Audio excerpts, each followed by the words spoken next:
এই ভিডিও দেখা শেষ করলে মেহেরবানি করে শেয়ার করবেন। এই মস্তিষ্ক রয়েছে না, এই মস্তিষ্কের দাম গবেষকরা জানাচ্ছে, যদি বিজ্ঞানীরা জানাচ্ছে যদি বানানো যেত তাহলে 5,000 কোটি টাকা লাগতো এই মস্তিষ্ক বানাতে, তো এত সুন্দর হতো না। এই মস্তিষ্ক চালাতে যে বিদ্যুৎ লাগে এটাকে 2000 কোটি কিলো ওয়াট বিদ্যুৎ লাগে।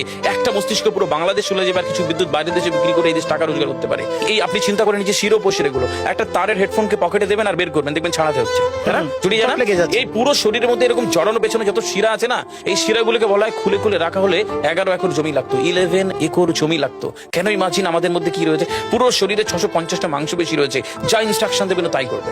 আজকে একবার ভেবে না, কাল একটা বাইক কিনবেন, হন্ডা কিনবেন, আপনি বাইরে বেরোবেন দেখবেন সব বাইকের দিকে নজর যাবে, এই বাইকটা ভালো, এটা সুন্দর, মাইলেজ ভালো, কোনটা ভালো, কি দেখবো। যতক্ষণ না কিনবেন মস্তিষ্ক আপনাকে ছাড়বে না, ও চিন্তা করতে থাকবে। ঠিক সেরকম একটা কমেন্ট যখন দিয়ে দেবেন, এই মস্তিষ্ক আপনাকে ওই কাজে এগিয়ে নিয়ে যাবে।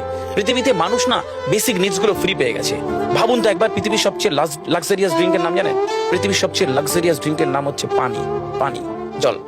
যদি 5,000 টাকা লিটার কিনতে হতো তাহলে মানব জাতি কয়দিন বাঁচতো?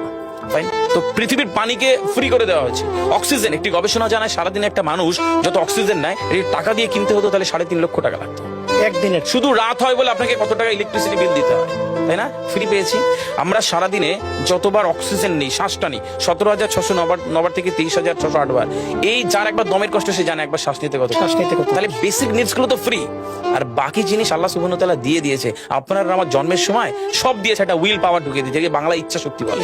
এই ইচ্ছা শক্তির বলে আপনি এখান থেকে বেরিয়ে কালো বলে চুরি ধরতে পারেন, আবার অভুক্ত মানুষকে একবেলা খাওয়াতে পারেন। এই দুটোর জন্য আপনার বিচার হবে আর আপনার জীবন একদিকে যাবে। বুঝতে পারে, ফিল করতে কেন দেওয়া হয়েছে। আমরা বেশিরভাগ মানুষ দেখবেন নামাজে দাঁড়ানোর সময় চিকন একটা ঘেমো গন্ধওয়ালা পোশাক করে নামাজে দাঁড়ায়, বিয়ে বাড়ি যাচ্ছি হেভি ফিটফাট করে। কখনো এটা ভেবে নামাজে দাঁড়ায়নি যে আল্লাহ সুবহানাহু ওয়া তাআলার সামনে দাঁড়াচ্ছি, যিনি আমাকে সৃষ্টি করেছেন, আমার রবের সামনে দাঁড়াচ্ছি, এই ফিলটা হয় না। আমি সিজদায় গিয়ে বলি সুবহান